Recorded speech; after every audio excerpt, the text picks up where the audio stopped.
Okay, so we're back talking about how to use TrackMan technology to walk your skills up what Dr. Jensen calls the 4 steps to mastery. Let's take them one by one. On the first step, understanding cause and effect, you can use TrackMan a couple different ways. One is, let's say you're the kind of player who wants to hit a draw. You hit some shots on TrackMan, and TrackMan tells you that you have a club path that's to the left. Well, if you want to hit a draw that goes to the target, you need a club path to the right. So TrackMan was there to tell you what you need to adjust in your technique to get the ball flight that you desire. Let's give you another example on step 1. Let's say you take the TrackMan Combine. TrackMan Combine is a test where you hit 6 shots to 10 different targets. You hit the 60, 70, 80, 90, and 100 yards, then you go 120, 140, 160, 180, and you hit some drivers. After you take this test, Combine scores your accuracy and tells you where you're proficient and where you're weak.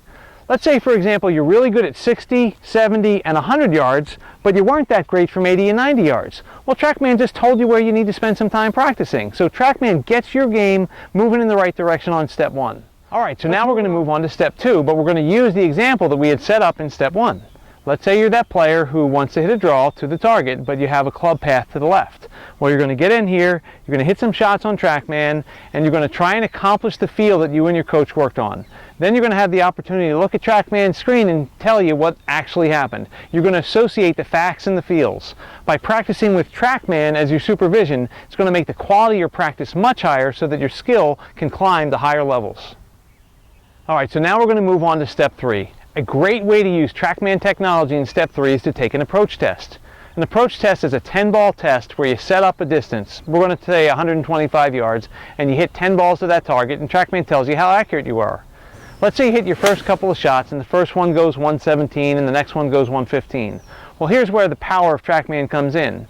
Now you're going to have to make an adjustment. You either have to pick a different club, or you have to make a fuller swing with the club that you have. In other words, you're practicing playing golf. You're not just practicing hitting shots in the direction of a target, you're controlling the ball to a target. You have to calculate the effects of the wind. Maybe you hit the ball short because the wind was a little in your face, and you have to calculate the effects of the wind on direction as well. Practicing this way is the essence of transfer training, and that's what helps get your skills out to the golf course. If you're serious about improving your game, you owe it yourself to check out TrackMan technology so that you can learn how TrackMan can help you whether you're on step 1, step 2, or step 3.